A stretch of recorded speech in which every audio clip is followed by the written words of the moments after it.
visions through my dreams, seeing myself swimming in the universe.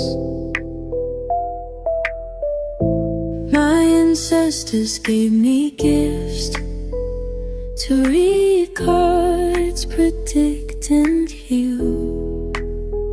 My name is Daphne, but spirit calls me Babylon.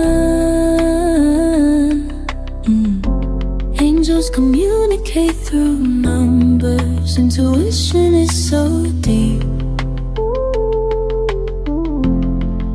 The gift I fully embrace within.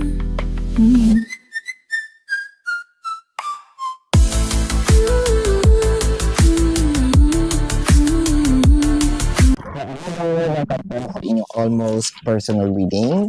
So, let's check kung anong nangyayari sa paligid. This is a general reading. So, you may resonate po sa buong video ito or baka that's okay. Huwag niyo pong saluhin ng saluhin resonate sa dami ng tao. This is a general reading. I also want you to know that this is also a timeless reading, so whenever you see the video, the message is meant to go. Magsimula na tayo. The Justice, the Two of Swords, and the Judgment. Ayan. So, meron ditong bubulaga. I feel like yung bulagang ito, shocking moments, no? Dahil pwedeng pwedeng sinabi kong rason bakit tayo nagkahiwalay, bakit ito yung naging decision ko, pero there's actually something more deeper and something sabihin natin mas malala, mas grabe. Kung ikakashock mo na bakit kung sinabi mo lang sa no? Kasi meron ng separation. Separation can be physical, can be energetic. Para sa mga bago po dito sa channel, separation, one is physical, literal, no? And energetic. Physical, the person in the city, state, county, country, different continent. Energetic, so hindi yung physical separation, no? Pero hindi kayo nag-uusap, hindi kayo napapagano, ayaw nyo magtingin. That is energetic separation. So, with the Two of Swords, the Five of Wands, and the Queen of Cups, parang napansin natin dito, nawala, no? Parang feeling mo, yata, na nawala ang emotion ni person. You're not feeling the atmosphere of love anymore. Parang sinasabi mo dito, paano ko maniniwala na mahal mo ko kung hindi mo na nga either siya sinasabi, hindi mo na siya sa akin pinaparamdam, no? I feel like, siguro medyo ikaw na yung nagbigay, no, ng daan, or gumawa ng way para makapag-isip-isip sa person. Kasi parang feeling mo, divided mo yung attention, divided mo. Hindi mo lang ma-pinpoint, no? Hindi mo lang ma-pinpoint kung bakit nagkakaganyan si person. So, siguro sa iyo, your way of para makapag-muni-muni si person, no? At ikaw din makapag-muni-muni ka, you asked for either separation or cool off, no?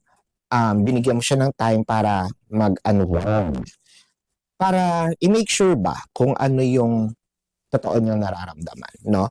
Para at least, kung magkakabalikan kayo, fix na uli yung isip niya.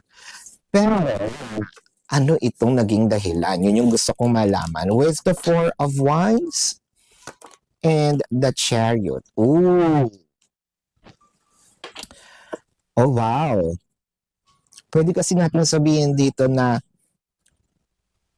meron siyang kinakasamang iba bago ka pakilala.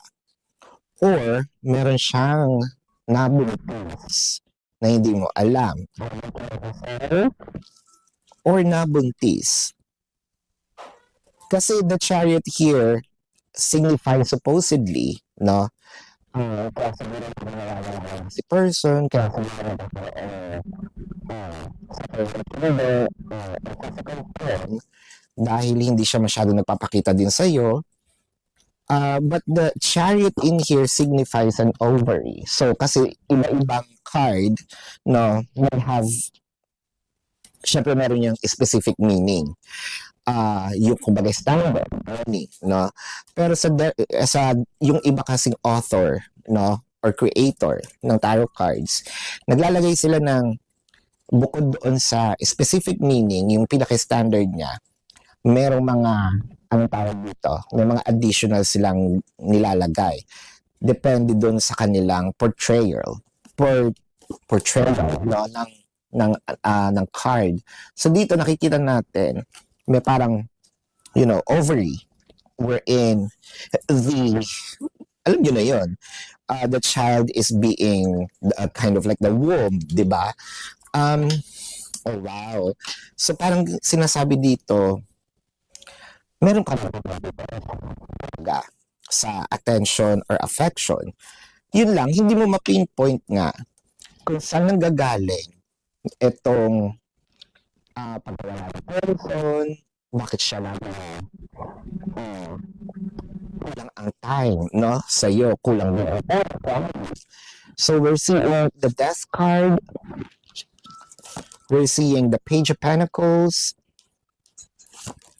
and the Five of Pentacles. Nakikita natin dito. Kasi you have the idea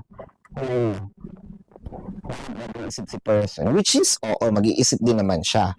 I feel like ikaw ang idea na meron na pala siyang jowa or meron na siyang nabuntis or meron na siyang kinakasama, yung jowa or ka-live-in, bago mo siya ma-meet. Pero yung itong, baka meron na siyang anak, after, yung masakit. Before or after, it should not happen, di ba? So, your total of confirmation, and probably, pag malaman mo nga, you're going to release, no, the person already. So, we have the Magician and the Knight of Cups. Paano yan? Ang hirap ng situation na to. I cannot give my 2 cents on this dahil, again, wala naman tayo dun sa situation, no, ng anong nangyayari behind closed doors. And first of all, I'm just reading the cards. Second, wala akong ganong experience. Third, mahirap i-judge yung magiging decision nito dahil wala namang tama, walang mali. Ang mangyayari kasi dito, for a few numbers of you, is tatanggapin si person, pero paano na? Okay na tayo kung wala siya, madaling tanggalin. Pero paano kung may anak? But for several, no, yung a little percentage of you is going to release this person. Ano bang decision mo once malaman mo, no, na meron na pala siya or may anak na pala siya or may comment section. Kung kayo nakaka-resonate, let me know sa comment section, no?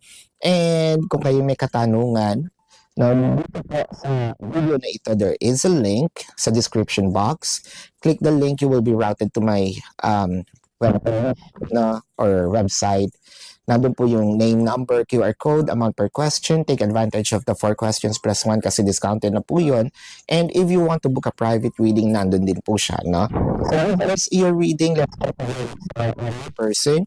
This can be their sun sign or a placement in their chart. Pisces, I'm seeing Taurus, and then there's Scorpio, Libra, Leo, Cancer, Yeah, here,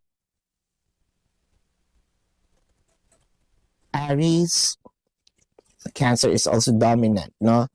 This is your reading. Maraming salamat. Love and light. See you po sa susunod na readings. Goodbye.